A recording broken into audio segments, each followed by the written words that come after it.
सर्वप्रथम सर्वांना श्री स्वामी समर्थ. स्वामी महाराजांच्या कृपेने तुमच्या सर्व चांगल्या इच्छा पूर्ण हो, ही स्वामींचरणी प्रार्थना करते आणि आजच्या व्हिडिओला सुरुवात करते. तर उद्या सोमवार 18 नोव्हेंबर रोजी संकष्ट चतुर्थी आलेली आहे. कार्तिक महिन्यात येणारी संकष्ट चतुर्थी खूप विशेष असते. संपूर्ण शिव कुटुंबाची उद्या आपल्याला सेवा आराधना करायची आहे. आपल्याला संपूर्ण शिव कुटुंबाची आपल्याला भरभरून कृपा प्राप्त करून घ्यायची आहे. म्हणून महिला असो, पुरुष असो, विद्यार्थी असो, ज्यांचे लग्न कार्य ठरत नाही, संतान प्राप्ती होत नाही, घरात आर्थिक अडचणी असेल, काही ना काही आजारपण असेल, प्रत्येकाने मी म्हणेल उद्याचा दिवस खूप विशेष आहे. आपल्या गणपती बाप्पासोबत संपूर्ण शिव कुटुंबाची आपल्याला कृपा मिळवून घ्यायची आहे. त्यांचा आशीर्वाद मिळवून घेण्यासाठीचा उद्याचा दिवस खूप प्रभावी आहे. उद्या सकाळी लवकर उठायचं आहे. आंघोळीच्या पाण्यात थोड्याशा दुर्वा असतील तुमच्याकडं, आपण गणपती बाप्पाला अर्पण तर करणारच आहोत. दुर्वा असतील तर थोड्याशा दुर्वा टाकून आपल्याला 4-5 दुर्वा टाकल्यानं आंघोळीच्या पाण्यात तरीही चालेल, पण प्रत्येकाच्या पाण्यात वेगवेगळ्या दुर्वा टाकायच्या आहे. एकाने आईने आंघोळ केली तर त्याच दुर्वा मुलांना असं करू नका. पत्नीने वेगळ्या दुर्वा टाकायच्या आहेत. 2 दुर्वा टाकल्या आंघोळीच्या पाण्यात तरीही चालेल. खूप फरक पडेल. ज्यांचा चिडचिड स्वभाव असेल, ज्यांना राग येतो, त्यांनी तर आवर्जून हा उपाय करायचा आहे. मन शांत राहील तुमचं आणि तुम्हाला तुमच्या मनात आणि आजूबाजूसुद्धा सकारात्मकता जाणवायला लागेल. म्हणून उद्या आंघोळीच्या पाण्यात किमान 2-4 अशा दुर्वा टाकायच्या आहे आणि मग आंघोळ करा. बघा काय फरक पडतोय. लवकर उठा. आंघोळीचा हा उपाय प्रत्येकाने करायचा आहे आणि आपल्या गणपती बाप्पाला छान तामणात घ्या. तामणात छान बाप्पाला अभिषेक घालायचा आहे. गाईच्या कच्च्या दुधाने घाला, पंचामृताने घाला, मधाने घाला, किंवा काय करायचं, पाण्यात तुम्ही थोडंसं हळदी कुंकू मिक्स करायचं आहे आणि त्या लाल भडक लाल पिवळ्या पाण्याने गणपती बाप्पाला अभिषेक घातला तर सोन्याहून पिवळं इतका सुंदर अनुभव येईल तुम्हाला. तर नक्की अभिषेक करायचा आहे. नंतर स्वच्छ पाण्याने तुम्हाला पंचामृताने अभिषेक घालायचा. पंचामृताने घाला, दुधाने घाला किंवा कुंकवाच्या पाण्याने अभिषेक घातला तरीही चालेल. त्याचबरोबर आपल्याला सर्व देवी देवतांनासुद्धा बाप्पासोबत आपल्याला बाप्पाची मूर्ती एका तामणात ठेवून बाप्पाचा अभिषेक करून घ्या. त्यानंतर देवघरातील तुमच्याकडं ज्या ज्या मूर्ती असेल, शिवपिंडी असेल, बाळकृष्ण असेल, विठ्ठल रुक्मिणी, अन्नपूर्णा माता, महालक्ष्मी, सर्व देवी देवतांना छान असा अभिषेक घालायचा आहे. संपूर्ण शिव कुटुंबाची आराधना करायची आहे. तर अभिषेक करताना एक उपाय, एक सेवासुद्धा करायची आहे. अथर्व शीर्ष पठण करत करत आपल्याला गणपती बाप्पाला अभिषेक करायचा आहे. तर आता अथर्व शीर्षाची तुम्ही सेवा जर संध्याकाळी किंवा बाप्पाची स्थापना करून झाल्यानंतर शांततेत करत असाल तर मग तुम्ही ओम गण गणपते नमः, ओम गण गणपते नमः मंत्र जपत जरी मंगलमूर्ते विघ्नहरा दुरितनाशका कृपा करा, हा मंगलमूर्ते विघ्नहरा दुरितनाशका कृपा करा, हा मंत्र जपत जरी तुम्ही बाप्पाला अभिषेक घातला तरीही चालेल. सर्वांनी हा उपाय, ही सेवा नक्की करा. मग त्यानंतर बाप्पाला स्वच्छ पाण्याने सुद्धा अभिषेक करायचा आहे आणि बाप्पाची स्थापना करायची आहे. बाप्पाची स्थापना करताना लाल वस्त्र अंथरून घ्यायचं, त्यावर तांदळाची मूठभर रास करायची आणि त्या राशीवर आपल्याला बाप्पाला स्थापन करायचं आहे. असंच बाप्पाला नुसतं ठेवू नका, आसन देऊनच ठेवायचं आहे. नंतर ते तांदूळ तुम्ही पक्ष्यांना वगैरे घातले किंवा तुमच्या मोठ्या डब्यात ज्यात तांदूळ ठेवतात त्यात जरी टाकून दिले तरीही चालेल. फक्त नॉनव्हेज वगैरे खात असाल तेव्हा त्याचा भात आपल्याला करायचा नाही, किंवा तुम्ही खीर वगैरे केली नैवेद्यात तरीही चालेल. खूप छान अनुभव येईल. बाप्पाला लाल फूल अर्पण करायचं आहे. जास्वंदाचं एक तरी लाल फूल आपल्या गणपती बाप्पाला अर्पण करा. 21 दुर्वा अर्पण करायच्या आहे स्वतःच्या हाताने. आता घरात 4 लोक असतील, मी म्हणेल उद्या 4 जुड्या बाप्पासाठी बनवा. 21 दुर्वांच्या पत्नीने बनवा, पतीने बनवा, मुलांनी बनवा, किंवा तुम्हाला एवढा वेळ नसेल संपूर्ण कुटुंबाकडून 21 दुर्वा एक जुडी जरी अर्पण केली ना तरीही चालेल. उद्या खूप विशेष दिवस आहे. बघा, सोमवार आलेला आहे, कार्तिक महिना सोमवार, आणि गणपती बाप्पा संकष्ट चतुर्थी आलेली आहे. तर आपल्याला गणपती बाप्पाची घरात सुद्धा सेवा करायची आहे. आता 21 दुर्वा वाहताना केल्या आणि लगेच वाहून देऊ नका. काय करायचं, एका वाटीत थोडासा हळदी कुंकू ओलं करायचं आहे, थोडंसं पाणी टाकून ओलं करायचं आहे, त्यात थोड्याशा अक्षता टाकायच्या आहे. त्या कुंकू, हळद आणि अक्षता सर्व काही थोडं ओलं करून घ्यायचं आहे आणि दुर्वांच्या मागच्या देठाला हळद कुंकू आणि ओल्या अक्षता हे सर्व लावून घ्यायचं आहे. हातात ती जुडी घ्यायची आहे. किमान तुम्हाला 21 वेळा तरी ओम गण गणपते नमः, ओम गण गणपते नमः, नाहीतर मंगलमूर्ते विघ्नहरा दुरितनाशका कृपा करा हा मंत्र जपायचा आहे. किमान 21 वेळा तरी, 108 वेळा, 121 वेळा जपला तर अतिउत्तम. नाही जमलं तर 21 वेळा तरी जपायचा आणि ती जुडी बाप्पाला अर्पण करायची आहे. बाप्पाला कधी पण अशी जुडी अर्पण करू नका. महिला असो पुरुष असो, बाप्पाला तुम्ही जुडी तयार केली, ती धुवून घ्यायची, स्वच्छ पाण्यातून काढून घ्यायची आणि त्याला हळदी कुंकू आणि अक्षता ओलं करून मागच्या देठाला लावायचं आणि मग बाप्पाला अर्पण करायचं आहे. सुख, सौभाग्य, ऐश्वर, वैभव, शांतता, आरोग्य सर्व बाप्पाची कृपा होते आपल्यावर. बाप्पा भरभरून आपल्या इच्छा पूर्ण करतात. बाप्पा इतके प्रसन्न होतात या उपायाने. म्हणून उद्या प्रत्येकाने आपल्याला अशाच पद्धतीने दुर्वा अर्पण करायचा आहे. ज्यांचं आता लग्न ठरत नाही त्यांनी कशा दुर्वा अर्पण करायच्या, थोडीशी हळद घ्यायची, त्यात थोडं पाणी टाकायचं आहे आणि ती हळद ओली करून घ्यायची आहे आणि त्या हळदीबरोबर थोड्या अक्षता पण टाकायच्या. कुंकू टाकू नका. ज्यांचं लग्न झालेलं आहे त्यांनी हळद कुंकू अक्षता ओलं करून घ्यायचं आणि दुर्वांना लावून मग दुर्वा अर्पण करायच्या.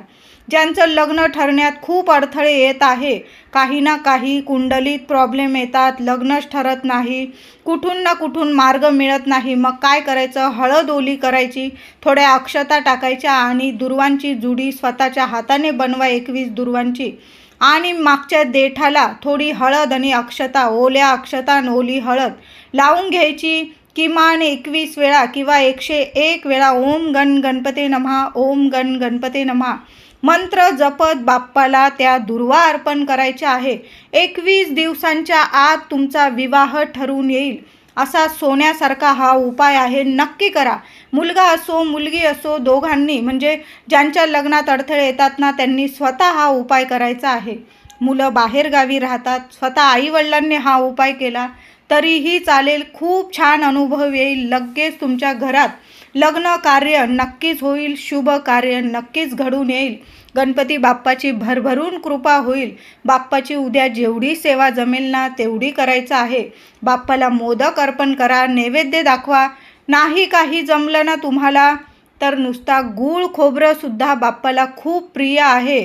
तर गूळ, थोडीशी लहानशी खोबऱ्याची वाटी घ्या, त्या वाटीत जेवढा गूळ बसेल ना तेवढा गूळ भरा आणि त्याचा नैवेद्य आपल्या गणपती बाप्पाला जरूर दाखवा. नंतर संध्याकाळी तो नैवेद्य सर्वांनी प्रसाद स्वरूप खायचा आहे.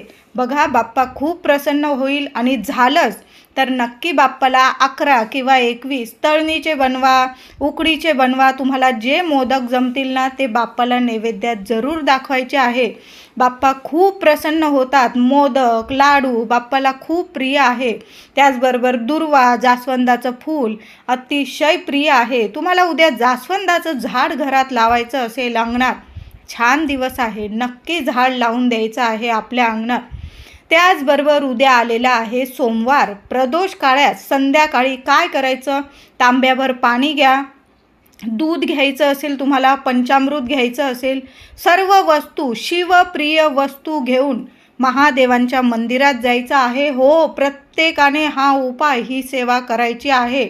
तांब्याभर पाणी जरी नेलं, बेल फूल नेलं चालेल. थोडंसं गूळ खोबरंसुद्धा घेऊन जा बरोबर. उद्या गूळ आणि खोबऱ्याला खूप महत्त्व आहे.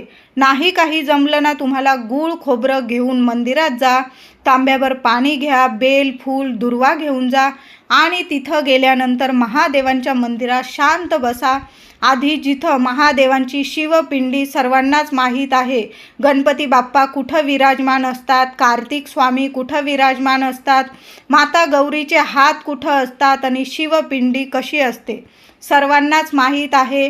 अभिषेक करताना प्रथम गणपती बाप्पापासून सुरू करायचा, नंतर संपूर्ण शिवपिंडीच्या आजूबाजू पाणी अर्पण करायचं कार्तिक स्वामींना माता गौरीच्या हातांवर, आणि मग तुम्हाला शिवपिंडीवर जल अर्पण करायचं आहे, अभिषेक घालायचा आहे. ओम नमः शिवाय, ओम नमः शिवाय साध्या भोळ्या मनाने आपल्या भोले शंकराला अभिषेक करायचा आहे. बेल व्हा, चंदन नेलं असेल चंदन लावा, भस्म नेलं असेल भस्म अर्पण करा, आणि जे पांढरं फूल नेलेलं असेल ते व्हा, किंवा तुम्ही जास्वंदाचं, उद्या संकष्ट चतुर्थी आहे, आपण पांढरं फूल नेलं असेल पांढरं व्हा, किंवा जास्वंदाचं नेलं असेल तर महादेवांना जास्वंदसुद्धा प्रिय आहे. उद्या संकष्ट चतुर्थी आहे, शिवपुत्र आहेत गणपती बाप्पा, आणि कार्तिक महिना सुरू आहे. उद्या लाल फूल नक्की अर्पण करा महादेवांना. त्याचबरोबर दिवा वगैरे नेला असेल, धूप नेली असेल, अगरबत्ती नेली असेल, किंवा कापूर नेला असेल, तुम्हाला तिथं आरती करायची असेल तुम्ही आरती करू शकता, किंवा संध्याकाळी आपल्या घरात जरी तुम्ही कापूर आरती केली तरीही चालेल. गणपती बाप्पाची आरती करा, माता गौरीची आरती करा, आपल्या कुलस्वामिनीची आरती करा, छान अशी आरती करायची आहे उद्या कापूरसोबत. त्यानंतर आता कापूर जाळताना उद्या महिलांनो संध्याकाळी आपल्या घरात देवघरात बाप्पाची आरती करून झाल्यानंतर तुम्हाला कापूर जाळायचा आहे. कापूर तुम्हाला आधी बाप्पासमोर जाळायचं आहे आणि नंतर ते कापूरचं भांडं मुख्य दारात ठेवायचं आहे. तर छोटासा खोबऱ्याचा तुकडा घ्यायचा आहे. तुम्हाला मोठी वाटी घ्यायची घेऊ शकतात, पण तुम्हाला वाटत असेल एवढं खोबरं नको वापरायला तर लहानसा खोबऱ्याचा तुकडा घेतला तरीही चालेल. त्या खोबऱ्यावर एक एक एक एक करून कापूर जाळायचा आहे आणि संपूर्ण घरात आधी गणपती बाप्पाला ओवाळून घ्यायचं. कापूर होम केल्याचं पुण्य फळ आपल्याला मिळणार आहे. म्हणून उद्या गणपती बाप्पासमोर कापूर जाळत असाल तर सुक्या खोबऱ्यावरच जाळायचा आहे, ओल्या खोबऱ्यावर नाही. सुक्या खोबऱ्यावर आपल्याला कापूर जाळायचा आहे. संपूर्ण घरात तो कापूरचा धूप, तो धूर फिरवायचा आहे. नावाला सुद्धा नकारात्मकता तुमच्या आयुष्यात उरणार नाही. नंतर ते कापूरचं भांडं एक एक एक एक चांगल्या 7-8 वड्या जाळून टाका. भीमसेन कापूर असेल तर अतिउत्तम, नसेल उपाय थांबवू नका. नक्की साधा कापूर असाल, रोज तुम्ही वापरतात देवांना ओवाळायला वगैरे कापूर जाळत असाल, तो वापरला तरीही चालेल. नंतर ते कापूरचं भांडं आपल्या मुख्य उंबरठ्यावर ठेवून द्यायचं आहे. अजून 1-2 वड्या तिथं टाकून द्या. कापूर चांगला धूप पसरू द्या. आपल्या घरातून नकारात्मकता लगेच निघून गेली पाहिजे असा हा कापूर होम आहे. नक्की उद्या सर्व महिलांनी आपल्या घरात असा कापूर धूप नक्की करायचा आहे. खोबऱ्यावर फक्त कापूर जाळा. बघा, नावाला सुद्धा नकारात्मकता उरणार नाही.